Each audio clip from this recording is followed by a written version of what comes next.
اللہ سبحانہ و تعالیٰ فرماتے ہیں فَإِذَا عَزَمْتَ فَتَوَكَّلْ عَلَى اللَّهِ إِنَّ اللَّهَ يُحِبُّ الْمُتَوَكِّلِينَ. کہ جب تمہارا عزم کسی رائے پر مستحکم ہو جائے، یعنی جب تم کسی کام کا ارادہ کر لو. ہم ارادے باندھتے ہیں نا، کسی بھی کام کا، کسی اچھے کام کا ارادہ باندھ لو تو پھر کس پر بھروسہ کرو؟ اللہ تعالیٰ پر. بے شک اللہ تعالیٰ توکل کرنے والوں سے محبت کرتا ہے. تو اس میں دو زبردست باتیں ہیں. ایک تو جب ہم ارادہ کرتے ہیں کسی بات کا اور کسی اچھے کام کا ارادہ کرتے ہیں تو ہمارے پاس مختلف طرف سے آزمائشیں بھی آئیں گی اور شیطان ہمارے دل میں کمزوری ڈالنے کی بھی کوشش کرے گا. ایسا ہوتا ہے نا، کبھی ہم بہت پختہ کسی بات کا ارادہ کر لیتے ہیں لیکن پھر ہمارے دل میں وسوسے آنے لگتے ہیں اور طرح طرح کے خیالات آتے ہیں اور ہم سوچتے ہیں چلو رہنے دیں، اس کام کو نہیں کرتے.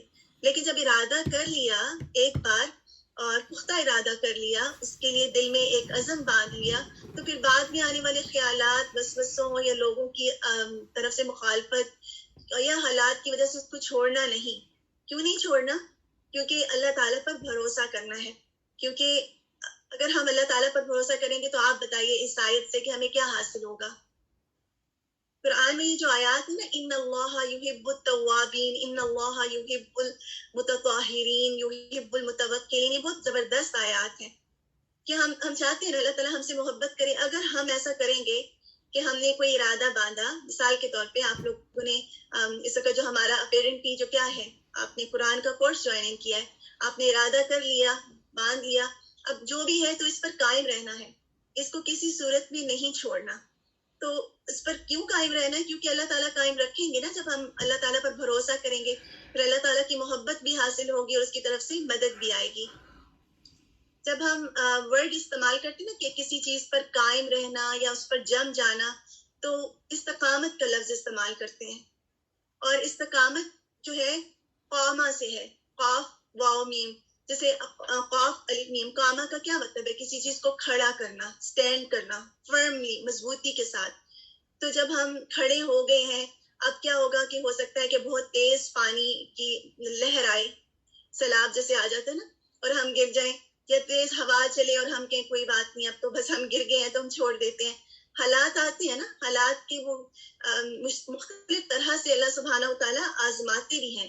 جب ہم کسی بات کے لیے قدم اٹھاتے ہیں تو پھر اس کے لیے آزمایا بھی جاتا ہے اور اس کے کچھ مقاصد ہوتے ہیں. پہلی بات تو یہ کہ استقامت آئے گی اگر ہمارا ایمان مضبوط ہوگا. اور پھر آزمائش کیوں کی جائے گی؟ تاکہ ہماری مضبوطی کو پرکھا جائے کہ ہم کتنے پکے ہیں اپنے ارادے میں. اور یہ کہ کیا ہم اپنے نفس کے جو چیزیں ایسی جو ہیں جو ہمارے نفس کو ناپسند ہیں، ان کے خلاف کوئی اگر چیز آتی ہے تو کیا ہم اللہ تعالیٰ کے وفادار تب بھی رہتے ہیں؟ تب بھی ہم قرآن کو، اس کے دین کو، اس سے کیے گئے وعدوں کو ہولڈ آن رکھتے ہیں یا پھر تب چھوڑ دیتے ہیں؟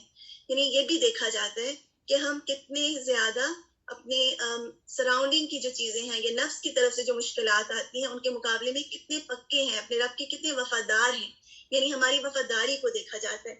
اسی طرح آزمائشیں اللہ سبحانہ و تعالیٰ اس لیے نہیں بھیجتے کہ ہم کمزور ہیں تو ہم گر جائیں. اصل میں وہ ہمیں مضبوط کرنے کے لیے بھی آتی ہیں.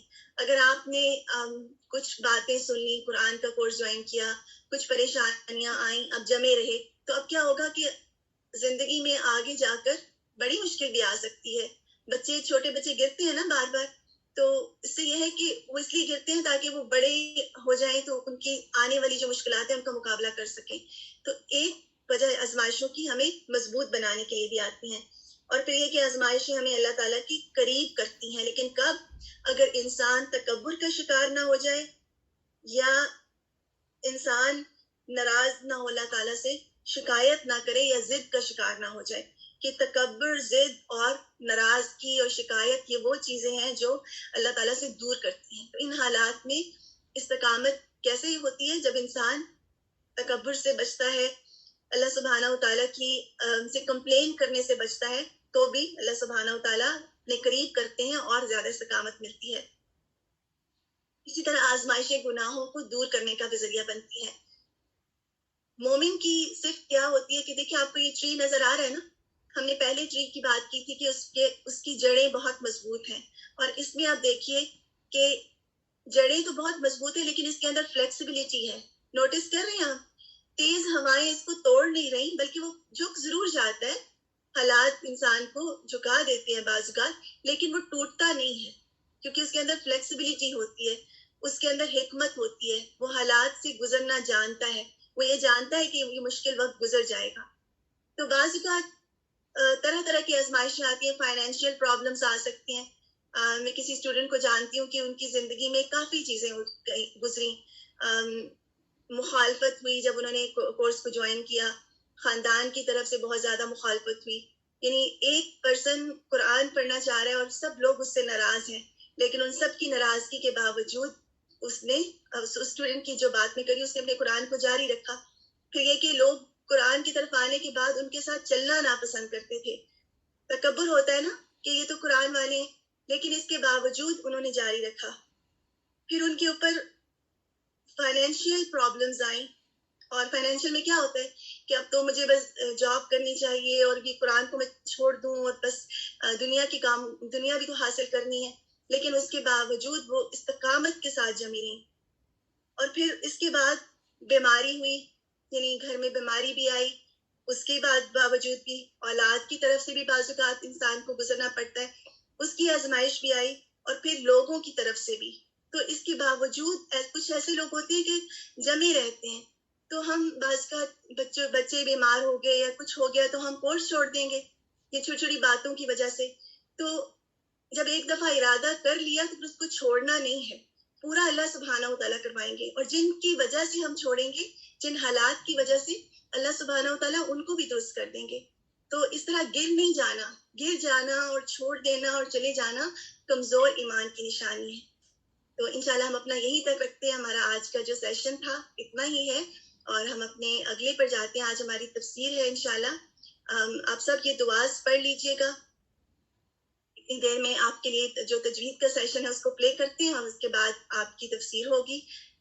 اعوذ باللہ من الشیطان الرجیم، بسم اللہ الرحمن الرحیم، ربنا زدنا علما، اللہم فقہنا فی الدین، اللہم انفعنا بما علمتنا وعلمنا ما ينفعنا وزدنا علما، آمین۔ اور اپنی نیت کو بھی خالص کر لیں، اور جو تمام ریمائنڈرز امید ہے آپ سب لے کے آتے ہوں گے۔ تو انشاءاللہ اس دعا کے ساتھ ہم اپنی آج کی تجوید کے سیشن کا آغاز کرتے ہیں۔ سسٹر اسما زبیر کے ساتھ پڑھیے گا۔ چلیے ایسا کرتے ہیں کہ چھوٹا سا آج کا اپنا ریکیپ کرتے ہیں انشاءاللہ۔ سب سے پہلے تو آپ سب کو بہت زیادہ مبارک ہو کہ آج ہماری آل عمران کمپلیٹ ہوئی ہے، اور یہ بتائیے کہ اگر ہم آیات کو کے تھرو اس طرح سے جائیں کہ میں آپ سے پوچھوں کہ اس آیت سے آپ نے کیا سمجھ میں آپ کو آتا ہے، تو آپ بتا سکیں گے، لیکن انشاءاللہ ہم اس کے گو تھرو بھی جائیں گے، لیکن اس طرح سے بھی کہ آیت کو دیکھ کر آپ اس آیت سے کیا سبق نکالتے ہیں، ٹھیک ہے؟ سب سے پہلے آیت نمبر 186 کو دیکھیے، اس میں بات ہو رہی ہے لَتُبْلَوُنَّ فِي أَمْوَالِكُمْ وَأَنفُسِكُمْ وَلَتَسْمَعُنَّ مِنَ الَّذِينَ أُوتُوا الْكِتَابَ مِنْ قَبْلِكُمْ مِنَ الَّذِينَ أَشْرَكُوا أَذًى كَثِيرًا۔ اگر آپ کے سامنے اپنا قرآن کھلا ہے تو آپ کو میننگ بھی نظر آ رہے ہوں گے۔ یہ بھی کیا کریں کہ جب ہمارا تفسیر کا سیشن ہو تو قرآن ترجمے کے ساتھ جو آپ کا جو سپارہ ہے، جو آپ کا جز ہے، اس کو اپنے ساتھ رکھا کریں، تاکہ اب انشاءاللہ آپ کو آہستہ آہستہ یہ بھی پتہ چلے کہ ہر آیت میں سے کیسے لیسن کنکلیوڈ کرتے ہیں، اور اس میں ہم سے خاص طور پہ کیا بات کی جا رہی ہے۔ وَإِن تَصْبِرُوا وَتَتَّقُوا فَإِنَّ ذَلِكَ مِنْ عَزْمِ الْأُمُورِ۔ اچھا، اس میں یہ بتایا جا رہا ہے، آپ بتائیں کہ کیا ہوگا، کیا اللہ سبحانہ وتعالیٰ آزمائش کیوں کریں گے؟ بتا سکتے ہیں؟ لَتُبْلَوُنَّ فِي أَمْوَالِكُمْ وَأَنفُسِكُمْ، کیا ہوگا؟ اللہ تعالیٰ آزمائش کریں گے ایمان کو چیک کرنے کے لیے۔ اور پھر اس آیت میں بیسیکلی آزمائشوں کی اقسام بتائی جا رہی ہیں، ٹھیک ہے؟ اب یہ بتائیے کہ کس کس طرح کی آزمائشیں ہیں، آیت کو دیکھتے رہیے۔ مال میں سے آزمائش آ سکتی ہے، بالکل، مال میں، جان میں، اولاد میں، نفس میں۔ دیکھیے جس طرح نفس کی طرف سے مختلف آزمائشیں، کوئی دکھ ہو گیا، کوئی تکلیف پہنچ گئی، کوئی بیماری ہے، اسی طرح مال میں بھوک ہو سکتا ہے، جنگ ہو سکتی ہے سراؤنڈنگ سے، یہ بھی آزمائش ہے نا۔ اسی طرح ہر چیز جو اس دنیا میں ہے آزمائش کی شکل ہے۔ لیکن اس میں ہم یہ تو ہم پڑھتے رہتے ہیں کہ مال میں بھی آزمائش ہوتی ہے، اولاد میں بھی ہوتی ہے، بھوک سے بھی انسان آزمایا جاتا ہے، غربت سے بھی آزمایا جاتا ہے. آج اس آیت میں ایک ڈفرینٹ بات کہی جا رہی ہے، بتا سکتے ہیں وہ کیا ہے؟ دین میں بھی آزمایا جا رہا ہے بنش، بالکل. اس کے علاوہ رویوں سے بھی. اور جب آپ دین کی طرف ایک پرسن آتا ہے، ایک مومن دین کی طرف آتا ہے، کیونکہ جب مکہ میں مسلمانوں نے اسلام قبول کیا تھا تو اللہ سبحانہ و تعالیٰ ان کے بارے میں کیا فرما رہے ہیں کہ آپ کس سے زیادہ آزمائش کی بات، کس سے زیادہ آپ کو آزمائش ملے گی، کن سے آپ بات سنیں گے، کن لوگوں سے؟ اہل کتاب سے، اور وہ لوگ جو مشرک ہیں ان کی طرف سے تکلیف پہنچائی جائے گی نا. تو اب ریئل ابھی آج کے دور میں ہمارے سامنے کس سے ہو سکتا ہے؟ آپ اس کو دیکھیے، آزمائش کہاں کہاں سے آتی ہے. دیکھیں جب آپ دین کی طرف آتے ہیں، ایک تو سب سے پہلے اپنے ہی مسلمانوں کی طرف سے آزمائش آ سکتی ہے نا. اسی طرح جب ہم کبھی باہر جائیں تو دوسروں کی طرف سے بھی آ سکتی ہے، غیر مسلمین کی طرف سے بھی آ سکتی ہے آزمائش. اسی طرح اسلامک فوبیا جو ہے، یہ بھی تو آزمائش کی ایک فارم ہے نا. آپ دیکھیں کہ جس طرح لندن میں واقعہ ہوا تھا ایک پوری فیملی کے ساتھ، وہ کیا تھا؟ ازن کثیرہ، یعنی جان کا ہی چلا جانا. اور ابھی بھارت میں جو ریسنٹلی ایشو ہوا ہے، مسکان جو لڑکی ہیں، تو یہ ساری اگزامپلز ہیں نا کہ آزمائشیں تو آئیں گی، لوگوں کی طرف سے باتیں سننا پڑیں گی. تو کیا کرنا چاہیے؟ کیا ایسے موقع پر اپنا دین اور اس پر عمل کرنا چھوڑ دینا چاہیے؟ کیا بتایا جا رہا ہے؟ ایسے موقع پر صبر کرنا ہے. اور صبر میں کیا کیا چیزیں آ جاتی ہیں کہ جب ہم صبر کرتے ہیں تو اس میں کیا ہے، کیسے صبر کریں؟ اب ہمیں کہا جا رہا ہے صبر کریں، خود کو روک لیں، تو دین پر کیسے عمل کریں؟ سب سے پہلے تو زبان سے چپ رہیں، خاموشی صحیح. اور ایک تو یہ کہ دعا کریں، ٹھیک ہے، اور نماز کے ذریعے اللہ تعالیٰ سے مدد مانگنا، اور دعا کے ذریعے سے مدد مانگنا. کیونکہ جیسے استاذہ نے بات کی نا کہ بہترین مدد کہاں سے آتی ہے. لوگ آپ کو لاکھ تسلیاں دیں، لیکن اگر اللہ سبحانہ و تعالیٰ ہمارے دل میں سکون نہیں ڈالتے، اگر اللہ سبحانہ و تعالیٰ کی طرف سے کوئی تکلیف دور نہیں ہوتی، تو ہم سے کوئی بھی وہ تکلیف نہیں اٹھا سکتا. یعنی بعض بات ہم کرتے ہیں نا، ہمارے اوپر کوئی پریشانی آتی ہے تو ہم کبھی ایک دوست کو بتاتے ہیں، کبھی دوسروں کو بتاتے ہیں. ضرور بتائیں، لیکن اللہ کے علاوہ کوئی مشکل ہٹا نہیں سکتا. کوئی آئیڈیا دے سکتا ہے، مشورہ دے سکتا ہے، لیکن سب سے گہرا تعلق کیسے میں اپنے رب سے جوڑیں. رات کو اٹھ کر تہجد میں اپنے رب سے دعا مانگیں. اگر دل بہت گھبرا رہا ہے تو نماز پڑھنے لگ جائیں، ذکر کرنے لگ جائیں، درود کی کثرت کریں. اور پھر یہ کہ ساری باتوں کے بعد ایک بہت اہم بات ہے، وہ کیا ہے؟ آپ نے دعا بھی کر لی، آپ جمع بھی ہوئے ہیں، ایک اور چیز بھی بہت ضروری ہے، ہاتھ سے کسی کو نقصان نہ پہنچائیں، کنیکٹ ٹو اللہ. پھر اللہ تعالیٰ پر بالکل، اللہ تعالیٰ پر بھروسہ بھی رکھے نا. آپ دیکھیں اللہ سبحانہ و تعالیٰ نے ہمیں خرید لیا ہے. اللہ تعالیٰ نے ایمان والوں کو کس کے بدلے خریدا ہے؟ جانتے ہیں؟ ابھی ہمیں آگے آیات انشاءاللہ آئیں گی. کس کے بدلے اللہ سبحانہ و تعالیٰ نے مومنین کو خرید لیا ہے؟ کوئی بتا سکتا ہے؟ چلے دیکھتے ہیں. اللہ سبحانہ و تعالیٰ نے ہم سے وعدہ کیا ہے کچھ دینے کا، اور اس کے بدلے ہماری جانوں کو خرید لیا. دیکھیں جب کوئی خرید لیتا ہے تو وہ چیز اس کی ہو جاتی ہے نا، جنت کے بدلے. اللہ سبحانہ و تعالیٰ نے مومنین اور ایمان والوں کو جنت کے بدلے خرید لیا ہے. اور جب اللہ سبحانہ و تعالیٰ نے کوئی چیز لے لی ہے تو اب بتائیے، ہم نے بیچ دیا کسی کو اپنے حوالے، پھر ہمارا اختیار رہتا ہے؟ آپ اپنی کوئی چیز دیکھیں، آپ نے کچھ گھر میں سیل کرنا ہے، اب سیل کرنے کے بعد اب کہتے ہیں کہ اس کو یہاں رکھو، اس کو وہاں رکھو، اس کو اس طرح استعمال نہ کرو. کچھ بھی نہیں کہتے نا، کیونکہ ہمارا حق نہیں رہتا. بالکل اسی طرح ہم پر جب کوئی آزمائش آتی ہے تو اللہ سبحانہ و تعالیٰ پر مکمل بھروسہ کہ میں نے اپنی جان اپنے رب کے حوالے کی ہے، کسی اور کے حوالے نہیں، اپنے رب کے حوالے کیا. تو بتائیے جس نے ہمیں خود بنایا ہے تو کیا وہ ضائع کرے گا اپنے بندوں کو؟ کیا وہ کوئی ایسی اینڈ رزلٹ کوئی کسی بھی آزمائش کا بہرحال اچھا ہوگا؟ یعنی بعض کا ہم مایوس ہونے لگتے ہیں نا کہ یہ آزمائش ختم نہیں ہو رہی ہے، صرف میرے ساتھ ہی ایسا کیوں ہو رہا ہے، باقیوں کے ساتھ تو ایسا نہیں ہوتا. شیطان دل میں ناراضگی ڈالتا ہے، وسوسے ڈالتا ہے. لیکن ایسے میں یاد رکھیں کہ جس کے حوالے میں نے اپنی جان کی ہے وہ مجھے ضائع نہیں کرے گا. اور پھر آپ یہ، ہم نے پچھلی بار جو آیات آپ نے پڑھی تھی، آپ بتائیے کہ اللہ سبحانہ و تعالیٰ ہر انسان نے واپس پلٹنا ہے نا، اللہ تعالیٰ کے پاس جانا ہے. تو ہماری جو اعمال کا جو اجر ہے کیا سارا یہی مل جائے گا؟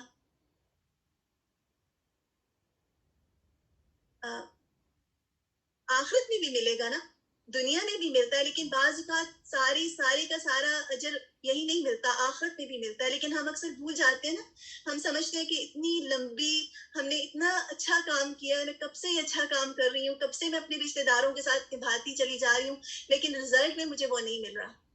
اور اس کے بارے میں ایک بہت خوبصورت حدیث بھی ہے جو آج میں آپ کے ساتھ شیئر کرنا چاہ رہی تھی کہ جنت میں ہم گھر چاہتے ہیں نا، رسول صلی اللہ علیہ وسلم نے فرمایا میں اس شخص کے لیے جنت کے اندر ایک گھر کا ضامن ہوں جو لڑائی جھگڑا ترک کر دے اگرچہ وہ حق پر ہو، اور جنت کی بیچوں بیچ ایک گھر اس شخص کے لیے جو جھوٹ بولنا چھوڑ دے اگرچہ وہ ہنسی مذاق میں ہی ہو، اور جنت کی بلندی میں ایک گھر اس شخص کے لیے جو خوش خلق ہو. تو دنیا میں اگر ہم صبر کر لیتے ہیں اور جواب نہیں دیتے اور اللہ تعالیٰ سے توقع رکھتے ہیں، امید رکھتے ہیں کہ میری نیکی کا اجر مجھے ملے گا، تو انشاءاللہ اللہ سبحانہ و تعالیٰ ہمیں ضائع نہیں کریں گے. تو یہ بہت موٹیویٹڈ، یہ حدیث بہت موٹیویٹ کرتی ہے نا. اگر آپ یاد رکھیں کہ اگر آپ کا کسی سے تعلق ہے یا کوئی آپ کی لڑائی ہے یا جھگڑا ہے تو آپ اس کو چھوڑ دیں گے تو کہاں پہ گھر ملے گا؟ جنت کے اندر بیچوں بیچ، جیسے ڈاؤن ٹاؤن میں. تو یہ بہت زبردست حدیث ہے. تو یہ 3 چیزیں ہیں جن سے ہم صبر کر سکتے ہیں. یہ حدیث بھی صبر کے لیے بہت ایک اچھا ریمائنڈر ہے، اپنے آپ کو یہ حدیث یاد کروا دیا کریں. اور پھر دوسرا یہ کہ جب کوئی آپ کی مخالفت کرے تو کیا کرنا چاہیے. اسی آیت میں یہ بھی بات اللہ سبحانہ تعالیٰ نے فرمائی کہ جب لوگوں سے اتنی اذیت اور تکلیف کی باتیں سنو گے تو پھر کیا کرنا چاہیے. ہم جواب میں ویسا ہی جواب دیں، ہم بھی ان کو جیسے ایک نے ایک کہا تو ہم ڈبل کر کے جواب دیں. مومن کا یہ طریقہ تو نہیں ہوتا. ہم جب لوگوں کے ساتھ معاملہ کرتے ہیں تو اپنے یہ یاد رکھنا ہے اپنے آپ کو کہ مجھے ویسا جواب نہیں دینا، مجھے بہتر ہی کرنا ہے. کیونکہ اگر ہم بھی برائی کا جواب برائی سے دیں گے تو ہم ایک جیسے ہو جائیں گے نا. لیکن مومن کیا کرتا ہے؟ بہتر جواب دیتا ہے. It can lead to bigger fight. بالکل. اور جب ہم صبر کر جاتے ہیں نا اور اجر کی امید رکھتے ہوئے تو پھر ہمیں ملتا ہے. فرشتے جواب دیتے ہیں. بینش آپ نے بہت زبردست بات کی، اور وہ واقعہ بھی جو آج بھی ذکر ہو رہا تھا کہ نبی صلی اللہ علیہ وسلم مسکراتے رہے، اور جب ابو بکر رضی اللہ عنہ وہاں سے جب نبی صلی اللہ علیہ وسلم انہوں نے جواب دیا دوسرے انسان کا، دوسرے شخص کا، تو نبی صلی اللہ علیہ وسلم وہاں سے چلے گئے، کیونکہ اب وہاں موجود تھے جب تک فرشتہ جواب دے رہا تھا. لیکن جب شیطان آ گیا تو آپ وہاں سے تشریف لے گئے. تو یہ بھی ہمارے لیے بہت ایک زبردست ریمائنڈر ہے. اچھا، آیا 187 میں دیکھیے گا، اس کی بہت زبردست آیا. آپ یہ بتائیے کہ اس آیت میں بات اللہ سبحانہ وتعالیٰ فرما رہے ہیں کہ اللہ تعالیٰ نے اہل کتاب سے وعدہ لیا کہ تم ظاہر کر دو گے لوگوں کے لیے جو اللہ تعالیٰ نے ان کو دیا، یعنی کتاب ان کو دی، اور تم اس کو چھپاؤ گے نہیں. تو اس سے ہمیں کیا بات سمجھ میں آتی ہے؟ یہ آیت بہت زبردست ہے. انشاءاللہ اسی پہ بات کریں گے. ہمارا ٹائم سبحان اللہ ہو چکا ہے.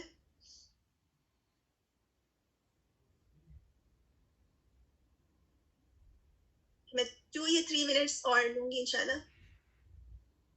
علم کو چھپانا نہیں چاہیے، یعنی جو علم ہم حاصل کر رہے ہیں اس کے بعد ہماری ذمہ داری بنتی ہے نا، ایک قرآن کے اسٹوڈنٹ کی ذمہ داری بنتی ہے، کیونکہ آپ کو اللہ تعالیٰ نے چنا ہے. اس بات کو ریئلائز کرتے ہیں کہ قرآن کا جو علم اللہ سبحانہ تعالیٰ نے دیا ہے اور اس کو دے رہے ہیں، سکھا رہے ہیں، اس کے پیچھے ایک ریزن ہے کہ تاکہ ہم کیریئر بنیں اور ہم اس پیغام کو آگے پہنچائیں.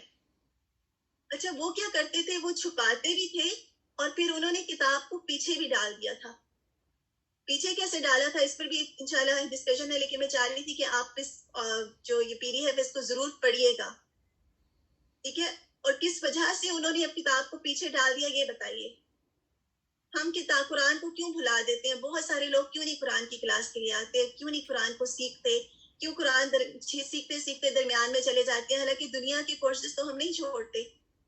عمل کرنا پڑے گا. اور یہ کہ دنیا کی جو شہرت ہے، یہ دنیا کی نیک نامی ہے، لوگوں میں ایک مقام ہوتا ہے نا انسان کا، لیکن جب قرآن کی طرف آتے ہیں تو انسان کے تکبر پہ چوٹ پڑتی ہے، تو انسان کو عاجز ہونا پڑتا ہے، اور وہ چیز بعض اوقات مشکل لگتی ہے. تو ثمناً قلیلاً ہے، دنیا کی تمام چیزیں ثمناً قلیلاً ہے. کچھ ایسی چیزیں ہیں کہ اس علم کو چھپانا نہیں ہے، اس کو کنوے کرنا ہے. اور اس کے بارے میں وارننگ بھی ہے کہ جو اس شخص کو آگ کی لگام دی جائے گی جو علم کو چھپائے گا. یعنی اگر بعض اوقات آپ سے پوچھا جاتا ہے اور انسان اس کو ظاہر نہیں کرتا اس وجہ سے کہ کچھ اس سے دنیا کا بینیفٹ نہ لے لیا جائے تو اس کے لیے وارننگ بھی ہے. اور قرآن کا سیکھنا نہیں چھوڑنا, کیونکہ اہل کتاب نے اس کو فنبذہ انہوں نے وراء ظہورہم اپنے یعنی پیٹھوں کے پیچھے ڈال دیا, اس کو امپورٹنس نہیں دی. اسی طرح اس کو شیلف پر ڈیکوریشن کے لیے نہیں رکھنا کہ بس ڈیکوریشن پیس ہے وہاں پڑا ہوا ہے. اور ایک بار کسی موقع پر کسی کے گھر میں ہم سیڑھی دینے کے لیے گئے تو انہوں نے وہ سیڑھی بھی وہ ہاتھ میں نہیں پکڑ رہی تھی کہ وہ ہاتھ نہیں لگا سکتی. تو ایسی عزت بھی نہ دیں کہ ہم ان چیزوں کو سے فائدہ ہی نہ اٹھا سکیں. تو ایک لیول تک رہنا ضروری ہے کہ ان کو اٹھائیں, قرآن کی کتاب کو اٹھانا اور اس کو پڑھنا اور اس کو سیکھنا, نہ کہ اس کو صرف سجا کے رکھنا. اسی طرح بعض کا لوگ اپنی بزنس کی اتنی پبلسٹی کرتے ہیں, آپ نے دیکھا ہوگا نا آج کل پبلسٹی کا دور ہے, تو کیا ہم اپنی کتاب کو اس کو بھی اس طرح پبلسائز کرتے ہیں, لوگوں میں اسی طرح اس کو پھیلاتے ہیں؟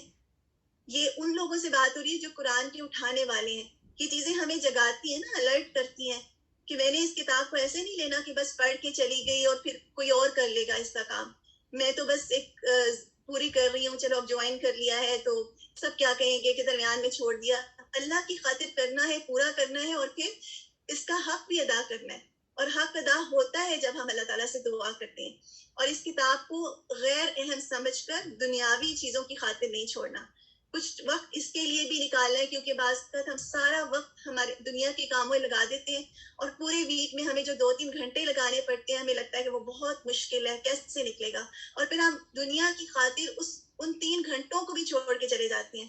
کوئی آزمائش آ گئی, کوئی مسئلہ آ گیا, سب سے پہلے ہم کہتے ہیں کہ جو 3 گھنٹے ہیں نا ان سے ہم فارغ ہو جائیں, حالانکہ یہ ہمارے لیے بہت بڑی نعمت ہے, اور یہ وہ نعمت ہے جو آخرت میں بھی ہمارے کام آئیں گی اور دنیا میں بھی. چلیے انشاءاللہ.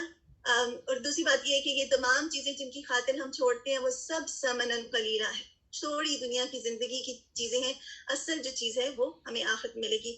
آپ سب کا ایک ہوم ورک یہ ہے کہ آپ نے ایک تو یہ کہ اس کو پڑھنا ہے, یہ جو آپ کے لیے کچھ آپ سے شیئر کیا جائے گا آپ سب اس کو پڑھیے گا.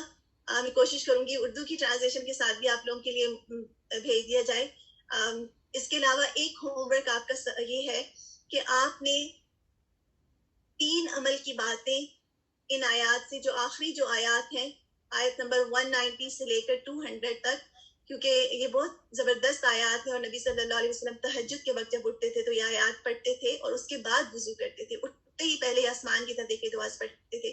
تو آپ نے 3 عمل کی باتیں جو آپ نے اپنے لیے سیکھی ہیں ان آیات میں سے نکالنی ہیں. کر لیں گے یہ کام انشاءاللہ. ہوم ورک آپ سے لکھا ہوا بھی شیئر کر لیا جائے گا, سلائڈ بھی شیئر کر لی جائے گی. آپ سب کا ہوم ورک. جزاکم اللہ خیرن کثیرا.